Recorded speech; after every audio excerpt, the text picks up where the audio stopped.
Неделю назад в Сочи завершились 22-е зимние Олимпийские игры. По общему признанию мирового сообщества, это были лучшие зимние игры в истории олимпийского движения. Россия победила и по числу медалей в общекомандном зачете, и по уровню организации и подготовки соревнований. Мы предъявили миру не только лучшую, самую молодую и красивую олимпийскую сборную. Мы показали миру новый образ России, страну, которой мы гордимся, страну с великим прошлым, вернувшей себе позиции лидера мировых держав. Сегодня уже ни у кого не вызывает сомнений, что сама возможность проведения Олимпиады в России, бурное развитие спорта высших достижений напрямую связаны с успехами экономической и социальной политики нашего государства. Россия в очередной раз доказала, что для нее нет ничего невозможного. Этот гигантский государственный проект не только изменил облик Кавказа, дал толчок развитию массового спорта. Может быть, впервые после распада Советского Союза, без всяких громких политических призывов, мы почувствовали себя многонациональной, единой семьей, живущей в великой державе. Наша республика наравне со всеми регионами России внесла свой вклад в подготовку и реализацию этого грандиозного праздника спорта. Наши стройотряды возводили олимпийские объекты, наши волонтеры работали с гостями в Сочи, наши творческие коллективы украсили культурную программу Олимпиады, а работы наших мастеров – экспозицию регионов России. Олимпиада дала огромный толчок развитию массового спорта в республике. За прошлый год на 26 тысяч человек больше стало заниматься спортом. Всего это более 130 тысяч человек. Мы отправили на олимпийские трибуны наших юных фигуристов и хоккеистов, пока в качестве зрителей. Я уверен, из наших талантливых и упорных ребят вырастут чемпионы и победители будущих Олимпиад. Но в спорте, как и в жизни, поражение и победа всегда рядом. Нам пришлось принять в этом году сложное решение о прекращении выступления Алании в первенстве Национальной футбольной лиги. С болью в сердце, но, как и большинство жителей Осетии, я не считаю, тем не менее, этой катастрофой. Да, мы привыкли соединять в своих представлениях футбольный клуб и успех республики. Но на все это надо смотреть теперь другими глазами. Сегодня профессиональный клуб с задачей выхода в премьер-лигу, а тем более играть в премьер-лиге, может существовать только на частные деньги. И деньги огромные.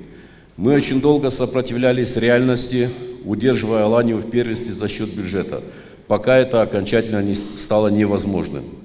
Год Алания играла при поддержке и при существенной поддержке Русгидро. Но и у компании сегодня осложнилась ситуация, и они не в состоянии финансировать клуб. Теперь у Алании появилась другая перспектива – стать по-настоящему народной командой. Такие примеры есть в странах, где по-настоящему болеют футболом. Укомплектовать состав полностью из местных ребят, у нас много талантливой молодежи, сделать абсолютно понятную финансово-хозяйственную деятельность клуба и, опираясь на поддержку болельщиков, открыть новую страницу в истории футбола. Теперь о главном. Много лет назад мы с вами договорились, что все, что мы делаем в экономике, социальной жизни, здравоохранении и образовании, в культуре, спорте, мы делаем для детей. А детей у нас с каждым годом становится все больше. В 2013 году родилось 10 863 ребенка. Рождаемость в Северной Осетии с 2006 года устойчиво превышает смертность, а средняя продолжительность жизни составляет 72 года, что на 6 лет выше среднероссийского показателя. Северная Осетия занимает 10-е место среди российских регионов по индексу качества жизни. В рейтинге Всемирного банка, озвученном в Давосе на Международном экономическом форуме, Северная Осетия вошла в тройку лидеров по легкости ведения бизнеса в России. Такие результаты достигаются не сразу, не за год или два. Это итог многолетней, целенаправленной социально-экономической политики всех ветвей власти. Меры государственной поддержки, которую на протяжении 10 лет мы последовательно оказывали бизнесу, позволили привлечь в реальный сектор экономики более 1 528 миллионов рублей инвестиционных кредитных ресурсов. Каждый бюджетный рубль принес в экономику республики 11 рублей инвестиций. Это дало возможность реализовать 30 инвестиционных проектов, создать более 1000 новых рабочих мест. С 2007 по 2012 год производство валового регионального продукта в республике выросло с 52,8 миллиарда рублей до 97,1 миллиарда рублей. Темпы роста валового регионального продукта составили 125,3%. В расчете на душу населения валовый региональный продукт вырос в 1,3 раза. Промышленное производство увеличилось в 1,5 раза, сельхозпроизводство в 1,4. Инвестиции в основной капитал в 1,8 раза. В рамках реализации приоритетного национального проекта «Доступное и комфортное жилье гражданам России» был обеспечен ввод в эксплуатацию более 12 тысяч квартир. Доля индивидуального жилья в общем объеме составила 18%. У нас был спад по макроэкономическим показателям в 2010-2012 годах. В 2013 году ситуация изменилась, и сводный индекс социально-экономического развития республики вновь начал расти. В консолидированный бюджет поступило более 10 миллиардов 640 миллионов рублей налоговых и неналоговых доходов, что на 1 миллиард 431 миллион рублей больше, чем в 2012 году.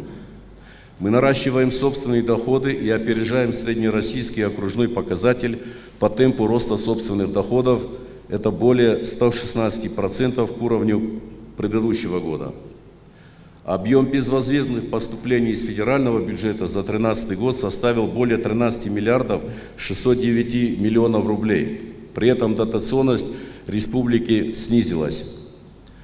По предварительным расчетам, а окончательные итоги государственной статистики даст нам только к апрелю, индекс промышленного производства в 2013 году превысил 124%, производство продукции сельского хозяйства составило 24,6 миллиардов рублей. Общий объем инвестиций в основной капитал составил 28,8 миллиарда рублей. По различным федеральным целевым программам на объекты социальной, транспортной и коммунальной инфраструктуры было выделено 15,7 миллиарда рублей, что в 1,8 раза выше уровня 2012 года. В республике успешно реализуются целевые программы по содействию занятости населения, что позволило трудоустроить в 2013 году более 13 тысяч человек. Свыше 1700 человек прошли повышение квалификации и переподготовку. Было создано 729 рабочих мест, в том числе более 100 для людей с ограниченными возможностями. Всего в республике на предприятиях трудится 1100 инвалидов. Уровень регистрируемой безработицы составил 2,6%. В 2013 году введено в эксплуатацию 210 тысяч квадратных метров жилья. На одного человека в республике приходится 26,5 квадратных метров жилых помещений. Это 13-й показатель среди субъектов Российской Федерации и первый в нашем федеральном округе. Республика выполняет обязательства по обеспечению жильем детей-сирот. В 2013 году было выделено 76 квартир для них. В рамках целевой программы с софинансированием республики 53 молодые семьи получили жилье. На обустройство ветеранов Великой Отечественной войны, членов семей, инвалидов и участников войны было выделено более 330 миллионов рублей, что позволило обеспечить жильем 339 граждан указанной категории. Республика приступила к решению важнейшей задачи по созданию доступной так называемой универсальной среды для инвалидов и других маломобильных групп населения. Определенные изменения уже произошли, но их явно недостаточно. Каждому району и поселению предстоит решать этот вопрос в силу своих возможностей. Принцип должен быть один. Все объекты, которые в республике строятся и открываются, должны учитывать интересы и возможности этой категории граждан. Мы обязаны поощрять их физическую и социальную активность. Мы первыми в Российской Федерации выполнили поручение президента Владимира Владимировича Путина и в конце прошлого года ввели в эксплуатацию первый пусковой комплекс жилищно-строительного кооператива «Стимул» для работников бюджетной сферы и многодетных семей. Через несколько дней мы вручим ключи еще от 90 квартир бюджетникам. По программе государственной корпорации Фонда содействия реформированию жилищно-коммунального хозяйства в республике в 2011-2013 годах был проведен капитальный ремонт в 175 многоквартирных домах общей площадью 492 тысячи квадратных метров. Улучшили жилищные условия 16 281 человек. В рамках программы переселения граждан из аварийного жилищного фонда квартиры получили 356 семей. Продолжено, в общей сложности проложено 297 километров инженерных сетей, водопроводных, газовых, канализационных, электрических. В 2011-2013 годах был проведен капитальный ремонт в амбулаториях Змейской, Ольгинского, Моздовской, Ордонской поликлиниках, в Дегорской, Алагирской, Правобережной, Кировской и Моздовских районных больницах.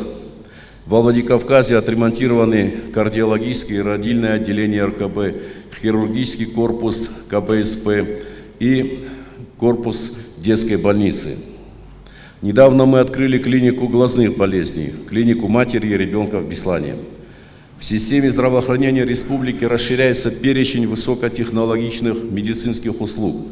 Если для получения многих таких услуг наши жители были вынуждены выезжать в другие регионы России, то теперь они могут по большинству из них получать их внутри нашей республики.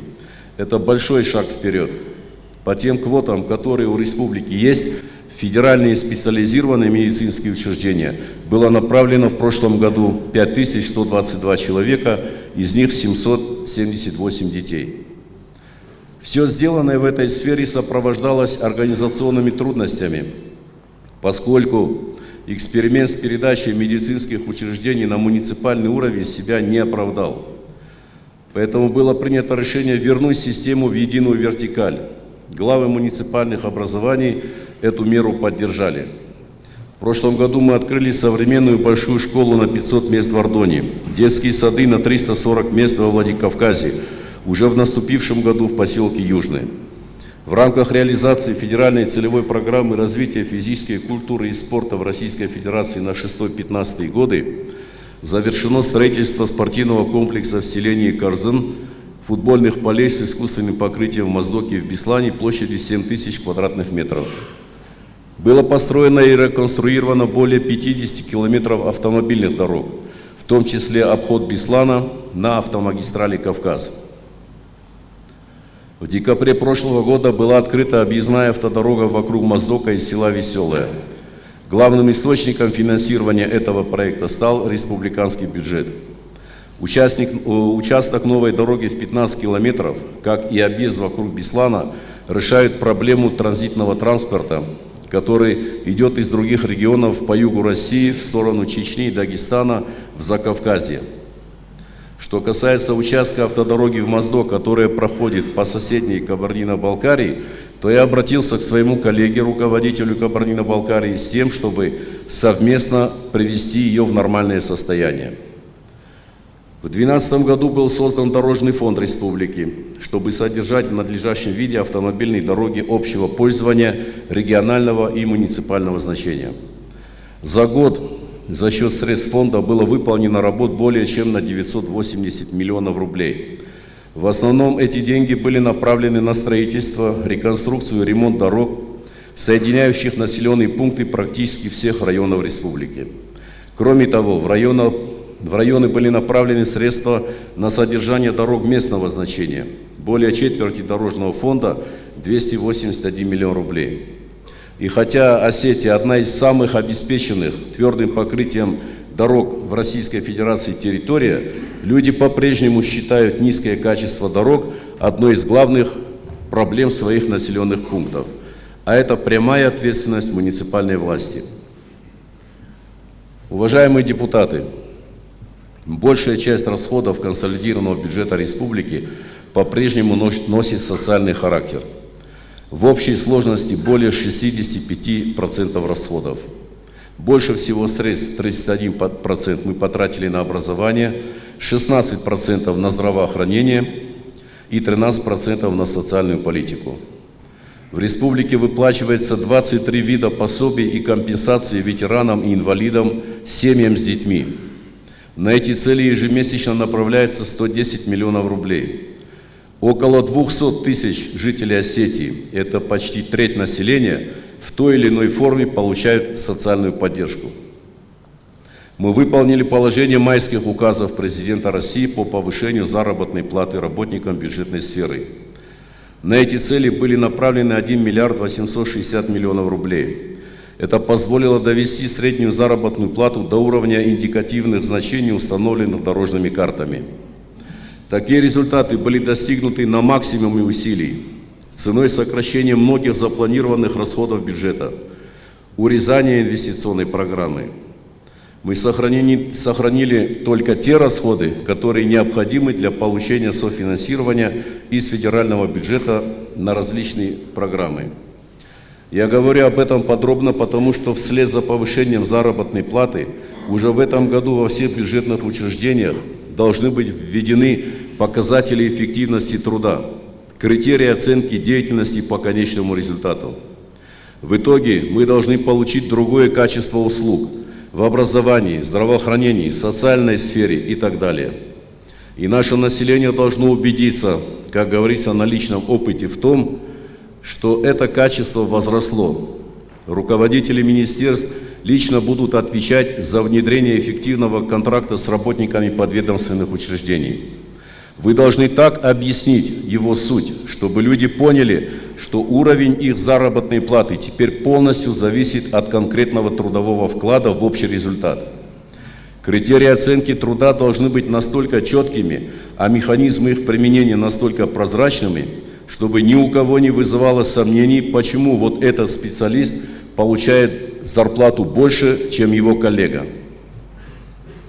Отдельно хочу сказать о подготовке к единому государственному экзамену и его прошлогодних результатах. Вы все знаете, правила проведения ЕГЭ в этом году ужесточаются. Я понимаю волнение родителей и, естественно, желание помочь детям. Как мне видится, помощь должна заключаться в том, чтобы дать выпускникам спокойно подготовиться к экзаменам и сдать их. Волны паники надо успокоить. ЕГЭ должен пройти в спокойной, нормальной, дружелюбной обстановке. Я обращаюсь в первую очередь к учителям и прошу в каждой школе провести разъяснительную работу с родителями и выпускниками. Нам не нужны нервные срывы детей на экзаменах, нам нужен объективный результат. Не будем забывать, что это экзамен не репетиторов и учителей, а испытание для выпускников. И уверен, дети наши, те, которые учились и добросовестно готовились, сами справятся. Меня беспокоит и другое. По результатам 2013 года наши школьники по 6 предметам, таким как русский язык, информатика и география, показали результаты ниже среднероссийских. Я прошу Министерство образования обратить на это самое пристальное внимание и усилить подготовку по этим дисциплинам. В конце декабря постановлением правительства Российской Федерации была уточнена и принята федеральная целевая программа «Юг России» на 2014-2020 годы. Месяц назад министр регионального развития России Игорь Слюняев прибыл в республику, чтобы на месте оценить готовность так называемых переходящих объектов. Они уже частично были профинансированы по программе «Юг России» на 2008-2013 годы, а затем нашли свое отражение в новой программе. Министр побывал на месте строительства головного водопровода Родник-Фандагдон на каптажной площадке, расположенной в Кубанском ущелье. Этот проект даст возможность наконец-то полностью решить проблему обеспечения чистой питьевой водой сел пригородного и правобережного района. Уже освоено более половины средств, необходимых для строительства водопровода протяженностью 50 километров. Обещано продолжить и по возможности ускорить финансирование и по другому важному для жителей Осетии проекту строительству инфекционного корпуса Республиканской детской клинической больницы на 100 коек. За счет бюджета республики, как вы знаете, велись работы по строительству столовой и ремонту спального корпуса на 60 мест дома-интерната для престарелых и инвалидов «Забота». В очереди на место в это государственное учреждение сегодня состоят 157 человек. Чтобы разместить этих стариков, необходимо построить еще один спальный корпус. Мы год от года сокращаем число детей-сирот, воспитывающихся в детских домах. Это, кстати, многим не нравится. А число стариков, оказавшихся ненужными своим детям, родственникам, своим фамилиям, не уменьшается. Это стыд и позор для тех, кто привык и до сих пор продолжает пытаться сваливать проблемы своих собственных детей и своих стариков на государство и кричить по этому поводу, где надо, не надо. Сообщаю еще раз, что в свою очередь государство требует от детей заниматься родителями, а от родителей требует заниматься детьми. Конституция нашей республики в 38 статье однозначно требует: трудоспособные дети, достигшие 18 лет, должны заботиться о нетрудоспособных родителях. Точно так же, как и родители о своих детях.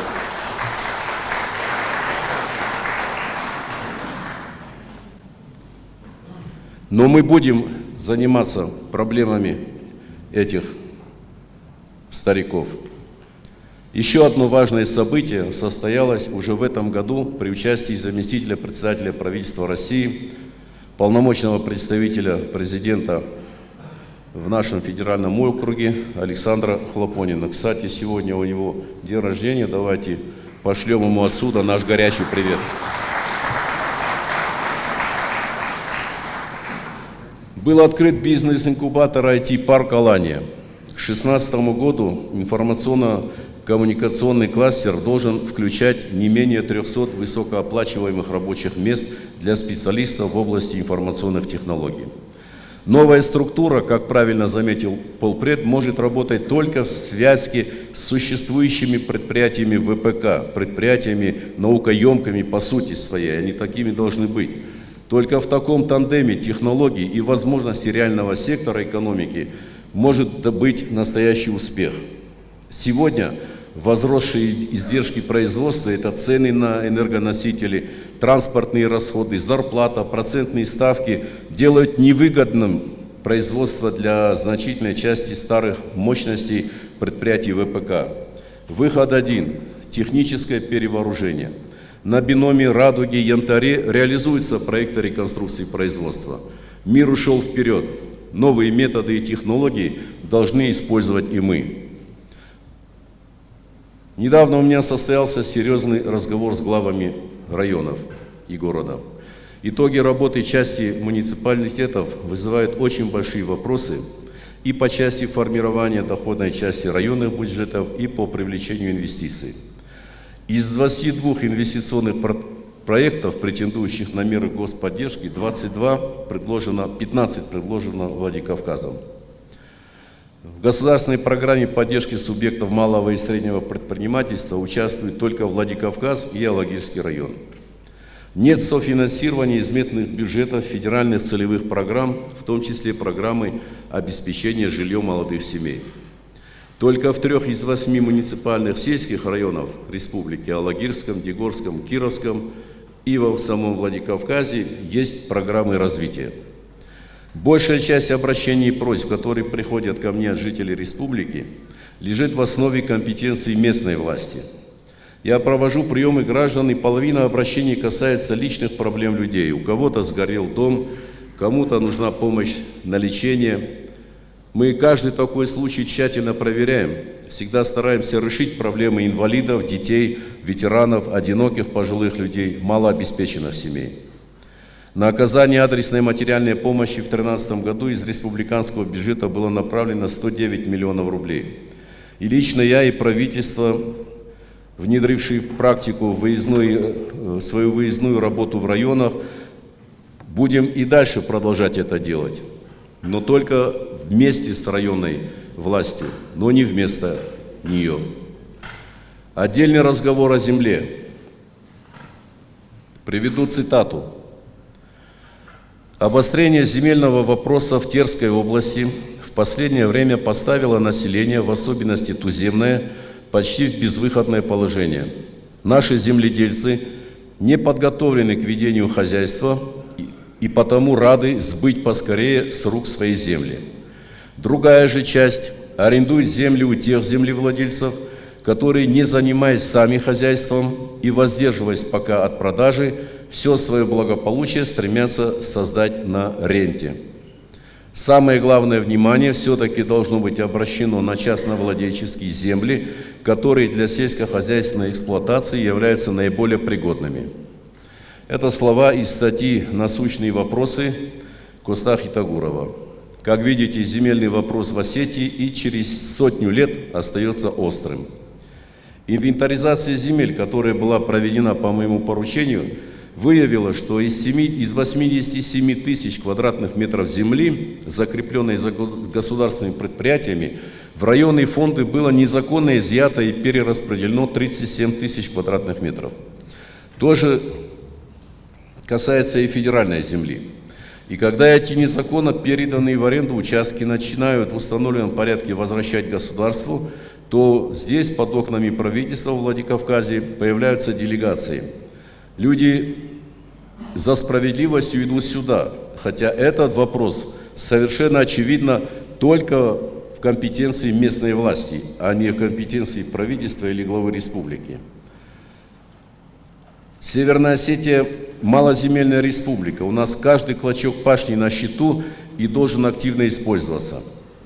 Если арендатор землю годами не обрабатывает, ее необходимо возвращать и передавать тем, кто вложил в нее, кто вложит, способен, хочет и сделает обязательно вложить в нее свои силы и труд.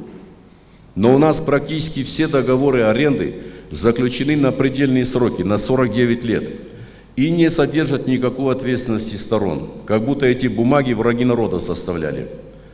Расторгнуть их можно только через суд. В итоге республика теряет инвестиции, а проект, к примеру, в который Внешэкономбанк готов вложить более 1,5 миллиарда рублей, не может развиваться, потому что, видите ли, в Алагирском и Ордонском районах невозможно найти 400 гектаров свободной земли под пастбище и почти столько же под пашню.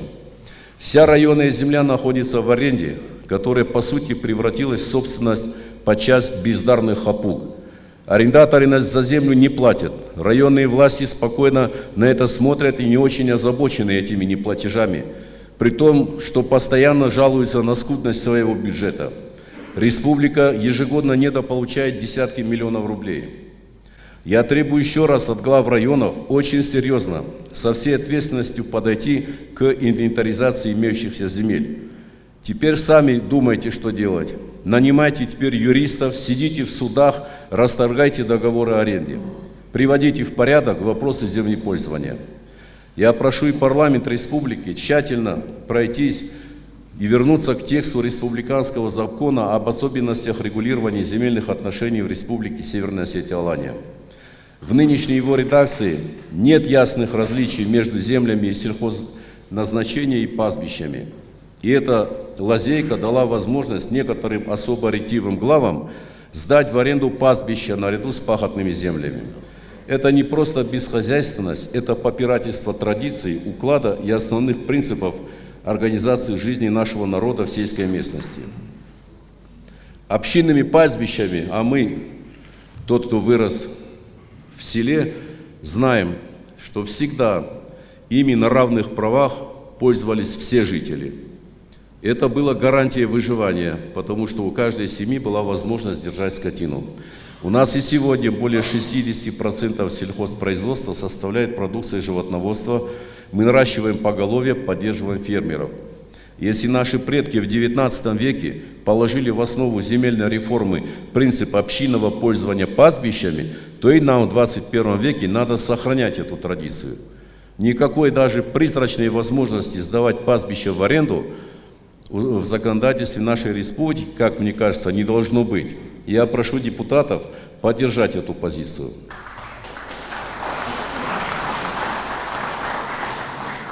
Тоже касается земель, имеющих лечебно-оздоровительное, природоохранное, рекреационное, историко-культурное значение.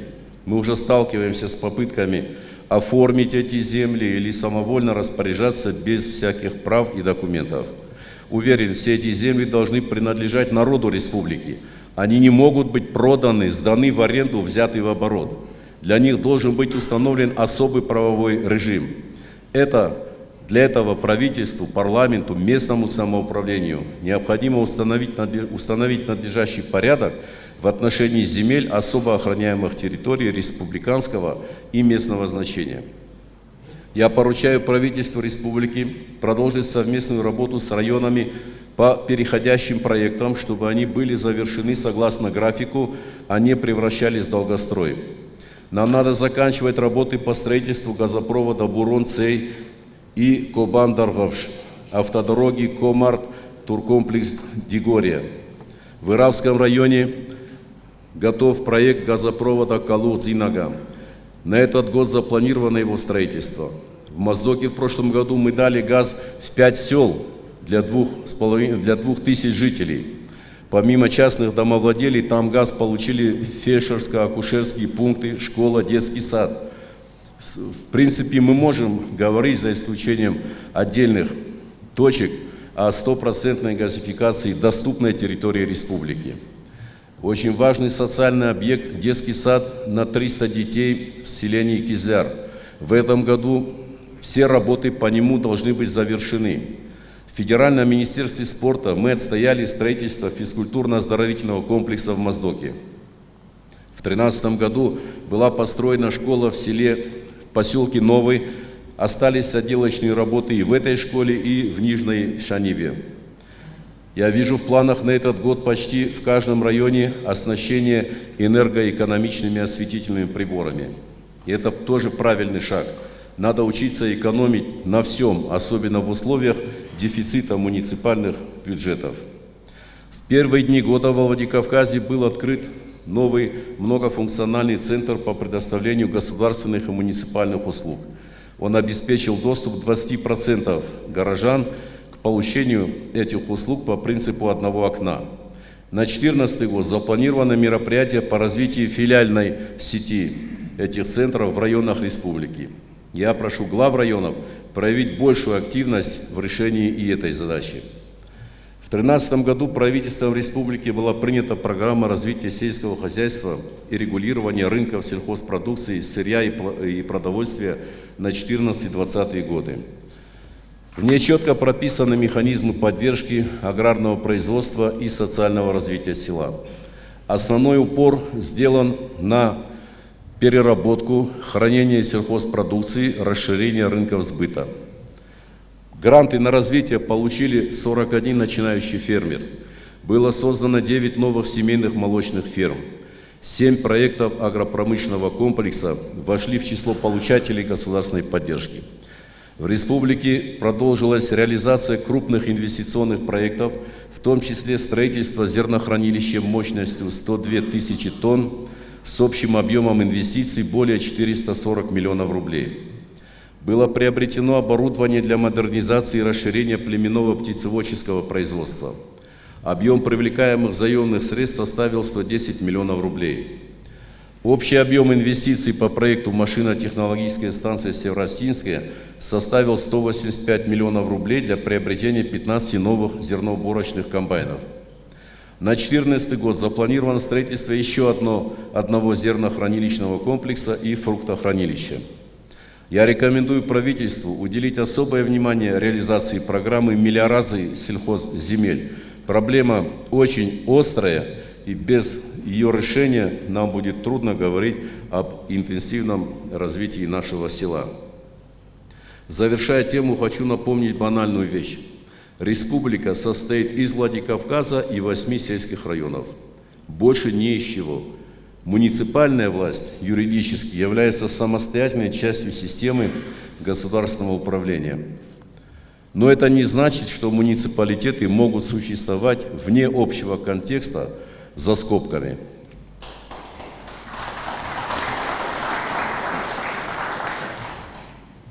Уважаемые коллеги, в прошлом году в России был принят ряд важных документов по вопросам, связанным с укреплением государства, развитием межэтнических и межконфессиональных отношений. Это стратегия государственной и национальной политики в Российской Федерации и федеральная целевая программа укрепления единства российской нации и этнокультурное развитие народов России.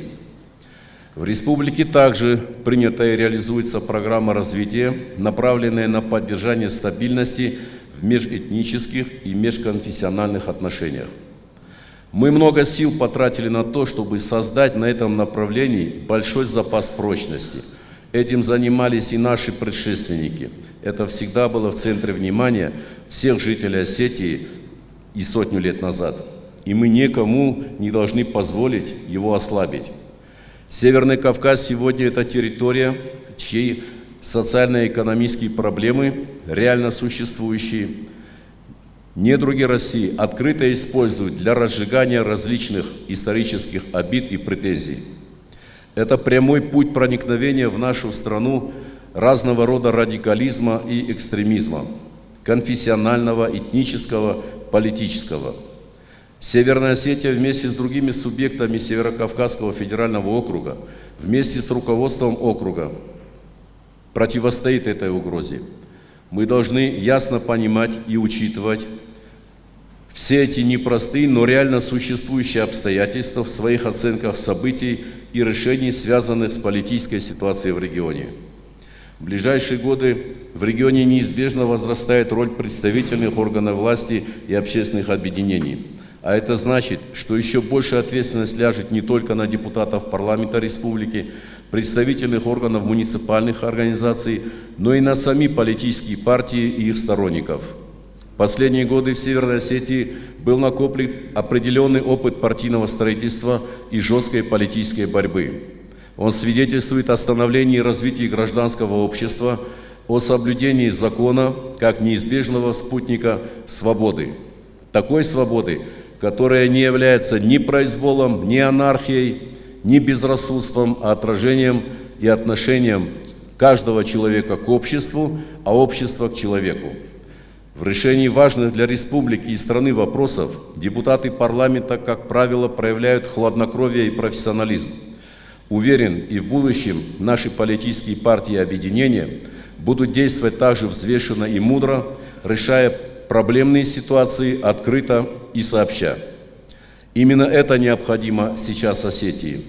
Бескорыстное, честное отношение к делу, а вся система власти служит интересам жителей республики, а не для отдельной партии или чьим-то личным амбициям. У нас много хороших традиций, взаимопомощи, заботы о тех, кто немощен и слаб. Людей объединяют добрые дела. Надо создавать больше условий, чтобы жители республики могли проявить свои лучшие человеческие качества. Среди нас живут ветераны войны. Это наши соседи, родственники старшие. Их осталось очень мало. Они рады любому вниманию, особенно со стороны молодежи. Готовы делиться своим опытом, рассказывать о тех исторических событиях, участниками которых они были. Такие встречи иногда меняют жизнь. Важно, чтобы ни один ветеран никогда у нас не оставался без внимания. В своем ежегодном послании Федеральному собранию Российской Федерации президент страны определил в качестве одного из приоритетов курс на развитие и укрепление значимости общественных объединений. В работе республиканских органов власти в течение ряда лет используется практика создания и функционирования общественных консультативных экспертных советов.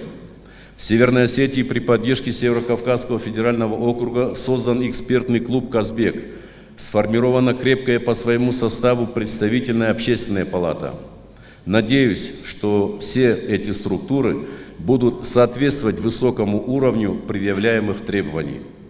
Практику нулевых чтений, как мне кажется, необходимо внедрять уже не только для особо важных, но и для просто влияющих на настроение в обществе законопроектов и государственных решений.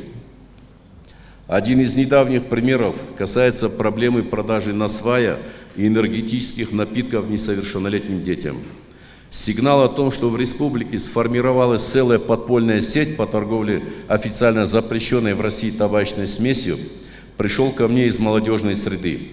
По моей просьбе, выявляя истинные масштабы угрозы, добровольцы из молодежных организаций, депутаты парламента, активисты из Центра социализации молодежи провели рейды в районах республики и во Владикавказе. Огромное им за это спасибо. По итогам их работы были подготовлены два документа.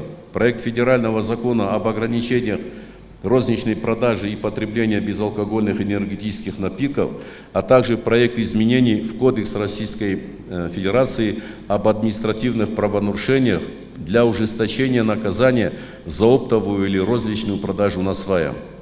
Кроме того, я жду самых активных действий по продвижению этих важных для страны законодательных инициатив от представителей Северной Осетии в обеих палатах Федерального собрания Российской Федерации.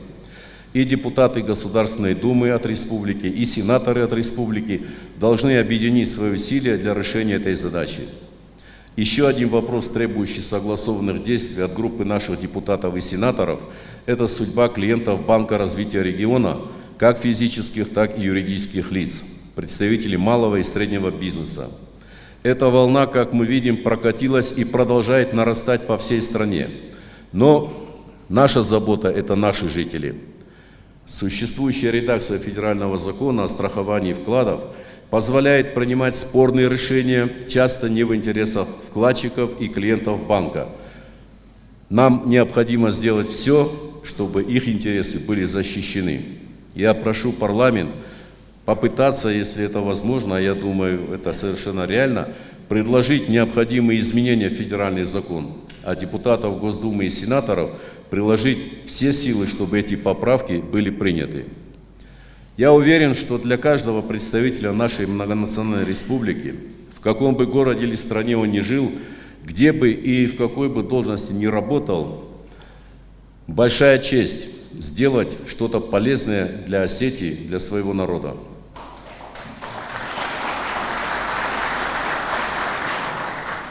«20 лет назад, движимая жаждой изучения аланского культурно-исторического наследия, в страны Европы отправилась экспедиция под руководством Сергея Петровича Тоболова. В память об этом уникальном человеке, продолжая начатое им дело, недавно было принято решение о создании Центра скифологии и алановедения во Владикавказе. Главные задачи Центра состоят в формировании комплекса исследовательских программ, координации сотрудничества международного сообщества ученых по скифско-сарматско-аланской проблематике, создании собственных научных школ. Важнейшим документом для нас также стало подписание соглашения о социально-экономическом, научно-техническом и культурном сотрудничестве между Республикой Северная Осетия-Алания и Республикой Южная Осетия. В нем четко определены правовые рамки, сформулированы конкретные направления взаимодействия сторон. Соглашение на деле придаст новый импульс в случае его полной реализации для интеграции Республики Южная Осетия в хозяйственно-экономический и культурное пространство Российской Федерации, общему укреплению позиции России на Центральном Кавказе. Именно в этой практической, кропотливой, ежедневной работе, а не в беспрерывных политических спекуляциях по поводу очередных выборов, уже сегодня воплощается мечта остинского народа об единстве. Ценой колоссальных усилий, человеческих жертв мы получили первое в истории нашего народа независимое государство Осетин и обязаны сделать все, чтобы Южная Осетия стала достойна этого статуса по-настоящему, состоялась как государство по-настоящему, чтобы ее население не бежало от трудностей в поисках лучшей жизни в Северную Осетию. Я говорю об этом, потому что статистика говорит, только за прошлый год, в течение 2013 года, из Южной Осетии к нам заехало на постоянное место жительства более 500 человек. Когда с ними общаешься, они говорят, видите ли, там нет условий. А кто их создаст, если по 500 каждый год будут опять приезжать сюда? Патриотизм – это не бегство от трудностей, а их преодоление. А вот в этом мы всегда были, есть и будем с нашими братьями в преодолении этих трудностей. Но только если они сами будут там, а не здесь. Уважаемые коллеги, согласно заключению экспертов Московского государственного университета, Северная Осетия достаточно прочно и многогранно интегрирована в экономическую и социальную жизнь остальной России. что позволяет ей занимать высокие позиции в различных рейтингах качества жизни. Хотя я с большой долей сомнений отношусь к выстраиванию регионов по ранжиру и, в принципе, никому не советую быть в плену различных опросов, социсследований и так далее, но мы видим, как и прогноз погоды, они часто не сбываются. Вы знаете, вчера нам обещали дожди, а мы спокойно себя под ласковым астинским солнцем чувствуем. Но данные государственной статистики, которые лежат на поверхности, они неумолимы, они не зависят от общественного мнения и пристрастий. И по этим данным в республике больше, чем в среднем на Северном Кавказе, количество личных автомобилей на душу населения. Каждый год множатся магазины, супермаркеты, рестораны. Это только потому, что спросы на товары потребления у нас растут. Коммерция реагирует только на это. По показателям розничного товарооборота Северная Осетия находится в первой пятерке регионов России. Республику связывают торговые отношения с 20 странами мира. Внешнеторговый оборот исчисляется десятками миллионов долларов. Статистика также показывает, зона покрытия сотовой связи у нас составляет более 97% территории. Эта же статистика говорит, что количество сотовых телефонов на душу населения также больше, чем в среднем по Северо-Кавказскому округу. По уровню проникновения интернета наша республика находится в тройке передовых регионов России. За год миграционный поток из республики сократился на 12%. К нам же въехало более 13 тысяч человек, поменяв прежнее место жительства на Северную Осетию. За 2 года оформлено нашими гражданами 90 тысяч загранпаспортов для выезда на отдых и проведения отпуска за границей. Я называю эти цифры потому, что во всем мире количество личного автотранспорта, мобильных телефонов, интернет и отдых за рубежом – это легко доступные цифры для общей характеристики реального уровня жизни. Высокие требования населения к комфортной жизни исторически сложились у нас в Осетии и соответствуют высокому уровню образования, кругозора и политической культуры. И в этом нет ничего нового или плохого.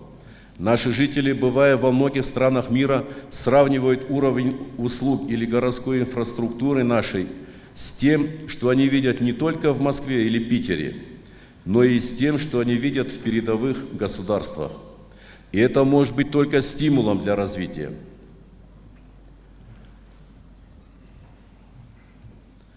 Но только мы сами должны как-то решить, каким быть этому развитию.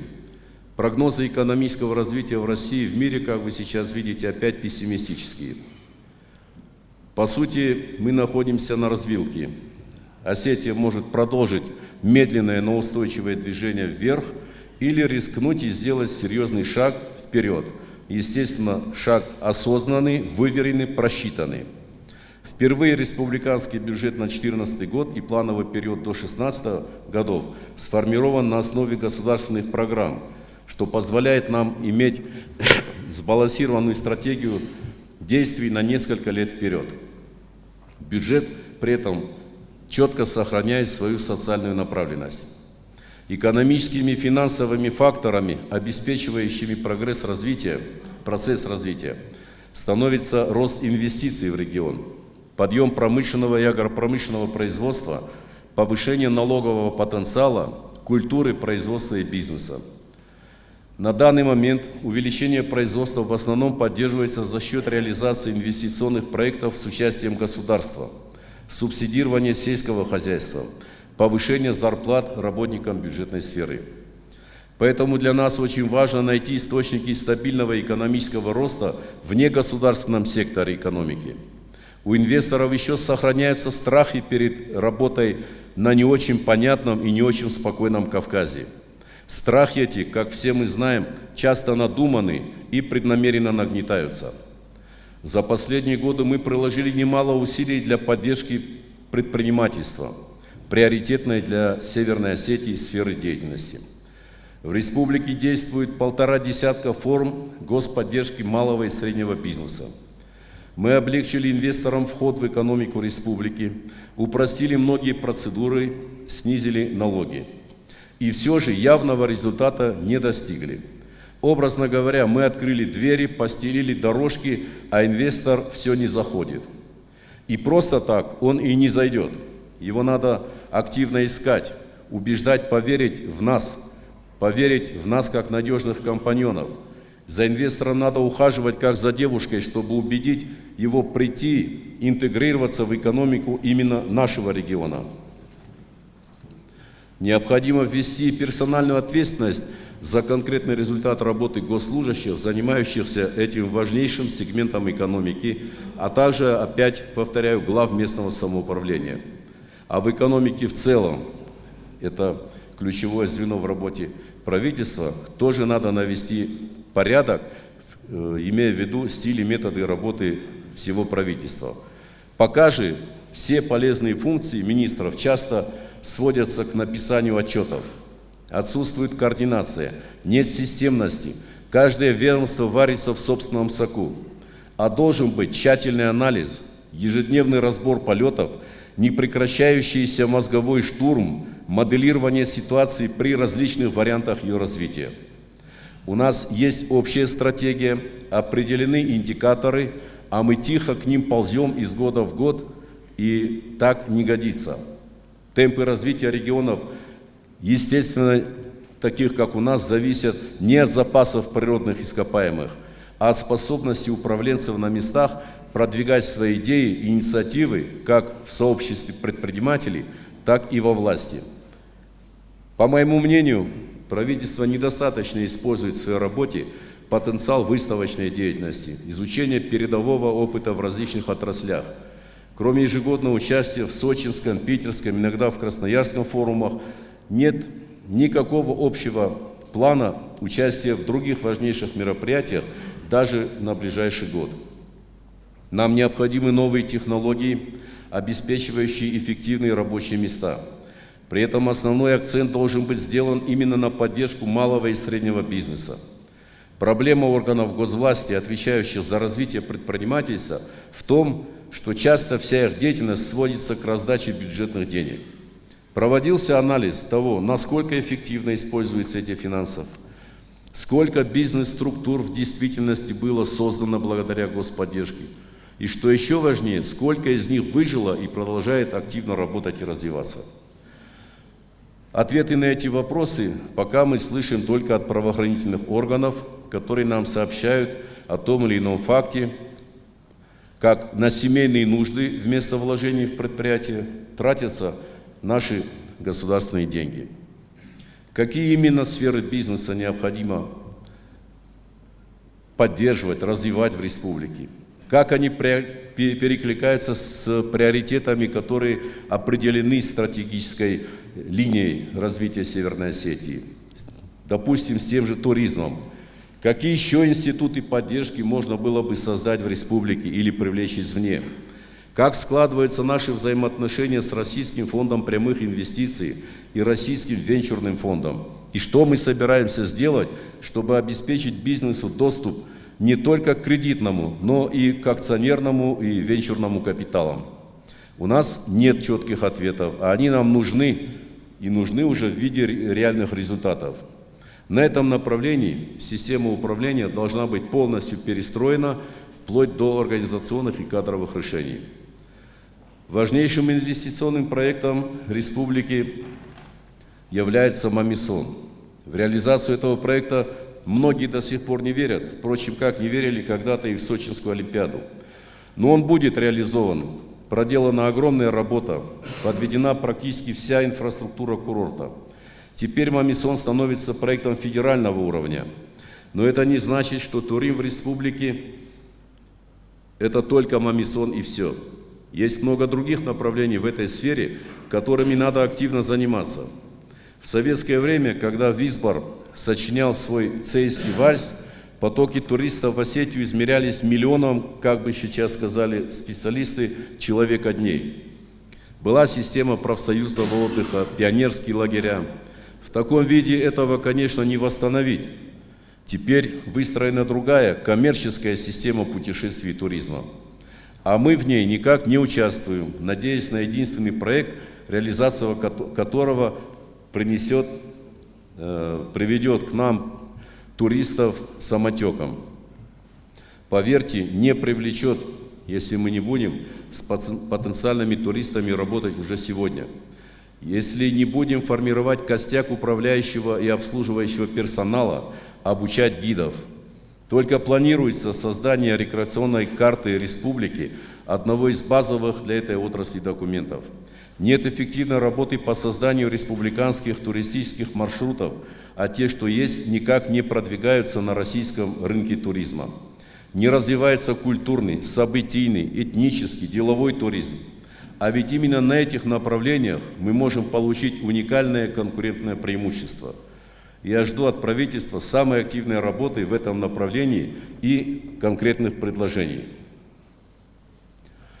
Несмотря на неплохой по среднероссийскому уровню показатель регистрируемой безработицы, у населения республики в числе самых острых проблем – это проблема поиска работы. А у работодателей республики самая острая проблема – это проблема найти хороших специалистов.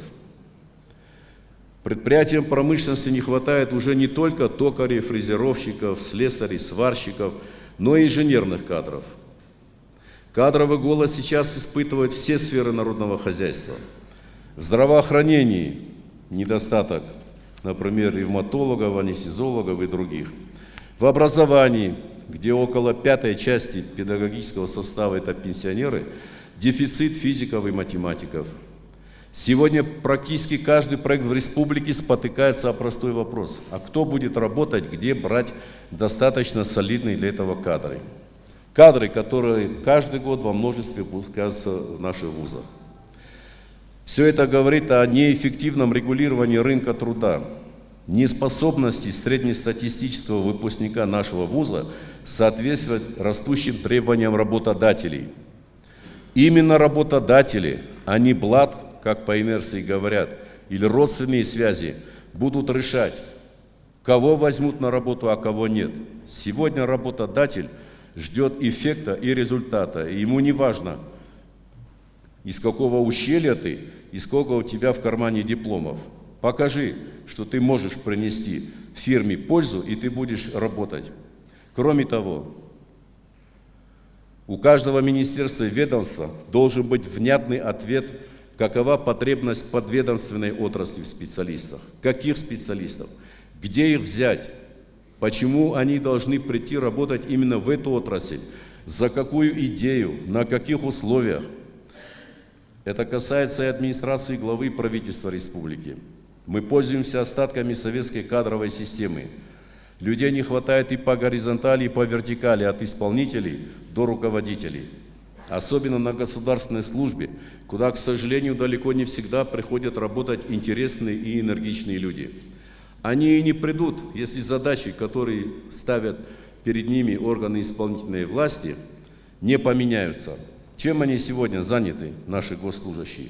Бумажной работой, исполнением контрольных поручений начальника, отчетами, подготовкой к совещаниям или к пассивному участию в этих совещаниях.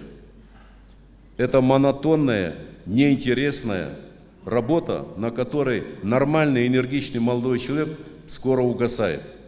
Поэтому наша задача создать новую, современную систему отбора и ротации кадров на государственной службе, допустить в стиле методы этой работы возможность творчества и тем самым изменить систему управления республикой. Возможно, стоит подумать над введением открытого экзамена для госслужащих, который будет проводиться онлайн. Это станет входным фильтром для той молодежи, которая хочет пойти на госслужбу. Результаты победителей, их деловая биография должны быть публичными. Так мы сформируем базу, которая позволит руководителям в разных органах власти подбирать лучшие кадры. Особенно это важно для муниципалитетов. Воспользоваться такой базой, взять из нее профессионалов, может быть, даже целую молодую команду, это решает много управленческих проблем на местном уровне. И еще об одном. Поскольку республика развивается в соответствии с принятой стратегией, каждый чиновник, каждый день должен работать на ее реализацию по своему индивидуальному плану. К этому плану, к его исполнению должен быть доступ не только у его непосредственного руководителя, но и у граждан, и у журналистов. И самый главный критерий в отборе кадров – система ценностей каждого человека, который рядом с нами хочет работать. Его готовность отдавать всего себя деятельности на благо общества, на благо Осетии. Таких людей уже достаточно много, и они достойны уважения. И на них, кстати, как и на всех граждан нашей страны, распространяется презумпция невиновности. А то теперь стало модным видеть в каждом, даже мелком чиновнике, крупного коррупционера. За прошедший год в Северной Осетии по делам коррупционной направленности было заведено 354 уголовных дела. В суды направлено 66 из них, осуждено 39. Среди них и сотрудники правоохранительных органов, и судебных приставов, и государственные, и муниципальные служащие. Такие люди дискредитируют государственную власть. Им нет ни прощения, ни оправдания. Но ведь два человека, о задержании которых очень громко шумели на всю страну в прессе, в итоге оправданы судом. И им долгое время теперь придется восстанавливать свое честное имя перед обществом, перед своими детьми. Борьба с коррупцией, на мой взгляд, не должна превращаться в компанейщину, в строчку ради красивого отчета или крикливой сенсации в прессе. Это серьезная государственная задача, которую надо решать кропотливо и настойчиво. Это трудно, потому что боремся мы с этим социальным явлением исключительно в поле действия закона, а не морали и нравственности, которые, как известно, гораздо шире положения любого закона. Это неприятно слышать, и мне больно об этом говорить, но наше общество, которое всегда стремилось придерживаться традиционных ценностей, постепенно теряет способность к самоорганизации, становится все более крикливым и злобным. Нам говорят, все это от неустроенной жизни, от бедности. Было уже сказано об уровне жизни, но пусть и это, как говорится, отнесем на среднюю температуру. Пусть так. Улучшать жизнь, здоровье, благосостояние свое люди будут всегда, пока будет жить человечество. Этим движет недовольство, которое было, есть и будет всегда. Это один из стимулов, это вечное стремление. Так было до нас, так будет после нас, просто сегодня наше с вами время. Мораль торжествовала тогда, когда наши старшие жили хуже, чем мы сейчас. Но мораль торжествовала, и нравственность была высокая, хотя жили гораздо хуже, чем живут сейчас нынешние поколения. И вообще, о каком уровне морального благополучия и других так называемых объективных условиях и субъективных факторов мы глубокомысленно рассуждаем, когда в нашем обществе невозможное становится возможным. Только не в том смысле, который вкладывали в этот тезис наши старшие поколения, делая из невозможного возможное, совершая трудовые ратные подвиги, утверждая образцы морали и высокой требовательности прежде всего к себе. А вот в том, что даже единичный факт, который раньше шокировал бы все наше общество, как невозможный, как невероятный, сегодня становится возможным без всякого шока, даже замалчивается как рядовой, обычный, и мы идем дальше, рассуждая неизвестно о чем. Только за 3 года у нас было совершено 27 преступлений в среде близких родственников. Убийцы вырастают там, где стало необязательным сделать замечание малолетнему хаму. Там, где вместо помощи чужому старику говорят «махазар на бажаронди». Все начинается с мелочей. И большая жестокость вырастает из безнаказанного хамства, которое разъедает устои, порождает вседозволенность. Мы и так много лет, боясь прослыть ретроградами отсталой провинции, подобострастно подыгрывали развязности и мерзости гламурных пустышек. Пора понять, не важно, что они и им подобные о нас скажут. Важно, кто мы на самом деле и каким народом мы будем. Наша борьба с казино, с попытками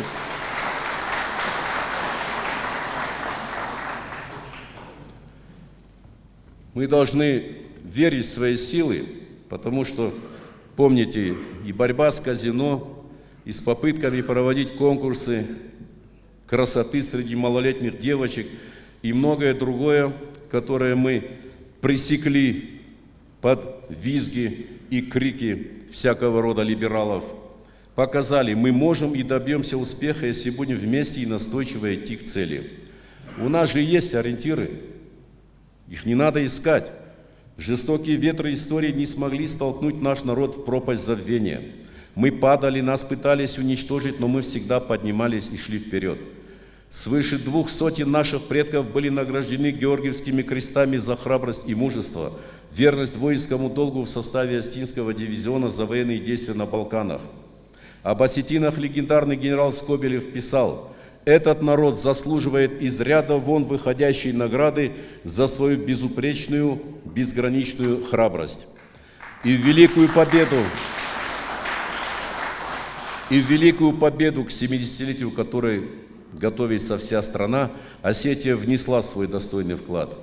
Мы пережили развал своей страны, кровавые события и на севере, и на юге. В самых острых ситуациях нам хватало и мудрости, и мужества принимать решения, которые позволили Осетии жить и развиваться в мире, в внутреннем единстве и согласии. В этом году республика будет отмечать 155-летие Костахи Тагурова. Коста показал нам главную опору. Это наша самобытная, уникальная культура и высокая духовность, фундамент и основа нации, опираясь на который мы сможем уверенно двигаться вперед. В республике еще много нерешенных проблем. Проблем накопившихся и проблем новых. Население все активнее включается в их решение, но ждет от власти всех ветвей и всех уровней более ответственной и плодотворной работы. Уверен, мы сможем ответить этим ожиданиям и надеждам. А сейчас, заканчивая свое послание, в преддверии очень радостного весеннего праздника, который мы всегда с особой теплотой, в первую очередь в своих душах и сердцах, отмечаем женского дня 8 марта, давайте той части, которая относится к неженщинам, поздравим наших милых спутниц жизни, наших подруг с наступающим праздником, пожелаем им успехов. Ну и, конечно, самое главное, давайте в этот день вспоминать наших мам, потому что все, что в этой жизни хорошего есть, и все, чем может украсить нас жизнь, это только благодаря теплым рукам наших мам и их вечной заботой о нас, обо всех. Поэтому низко поклонимся нашим мамам и будем помнить их, лелеять, беречь и делать все, чтобы те ожидания, с которыми мамы дали нам эту прекрасную жизнь, сбылись. Для этого нам нужно сделать очень много добрых, по-настоящему искренне нежных дел. Я думаю, мы их сможем сделать. С праздником, с наступающим всех вас, дорогие наши подруги.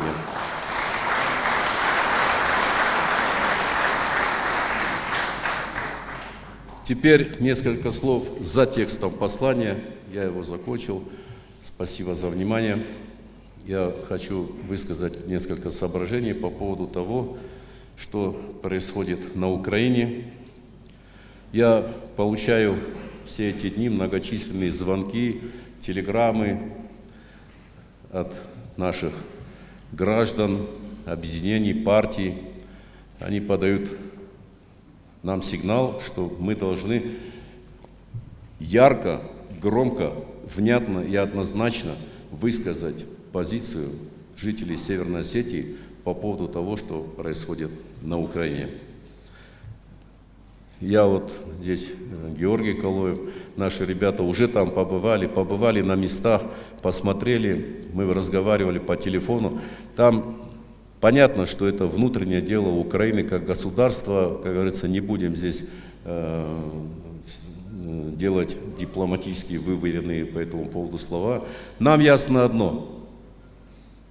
По крайней мере, мы, жители Северной Осетии, имеем право возмутиться и встать на защиту хотя бы памяти тех наших с вами земляков, которые отдали свои жизни и нашли вечный покой на этой земле, которые сегодня хотят топтать фашисты, нацисты, бандеровцы, и которые проклинают Россию.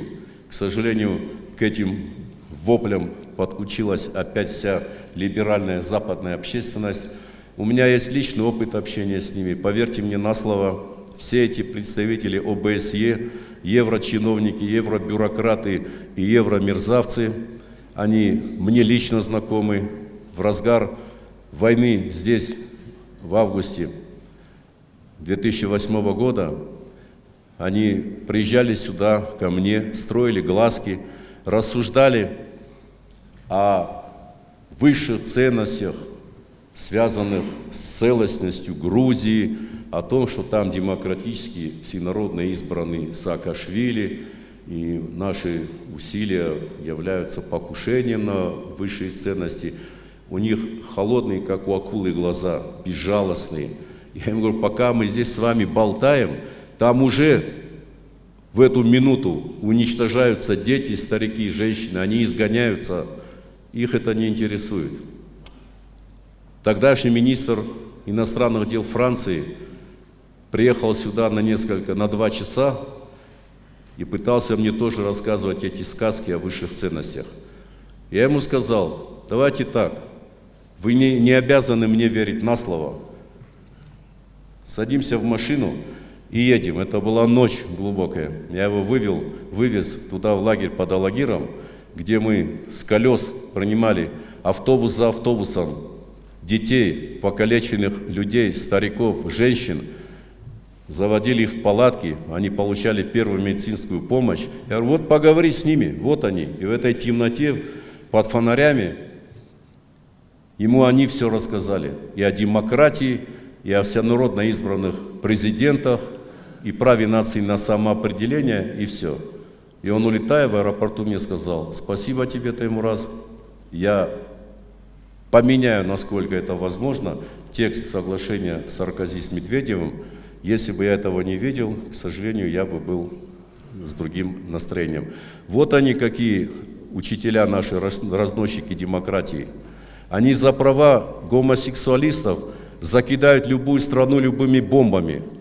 А вот за права человека определиться, с кем я, как я хочу жить,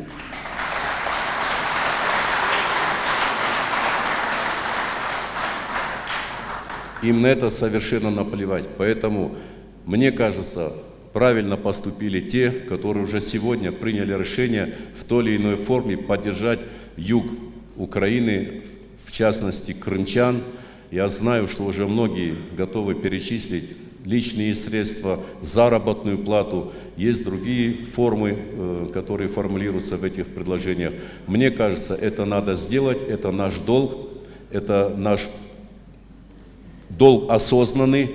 И еще, что очень важно, мы все субъекты Российской Федерации, но мы отвечаем с вами за Северную Осетию, мы должны продемонстрировать, что в таких вопросах, когда нам нужно было, нам, осетинам, высшее руководство страны без оглядки на это бормотание этих евро-ворон или на их каркаде, они приняли моментально решение и спасли Южную Осетию. Теперь мы должны, как благодарные жители России, поддержать те решения, которые принимает президент Российской Федерации по поводу событий, происходящих на юге России. Мне кажется, это будет правильно. Спасибо.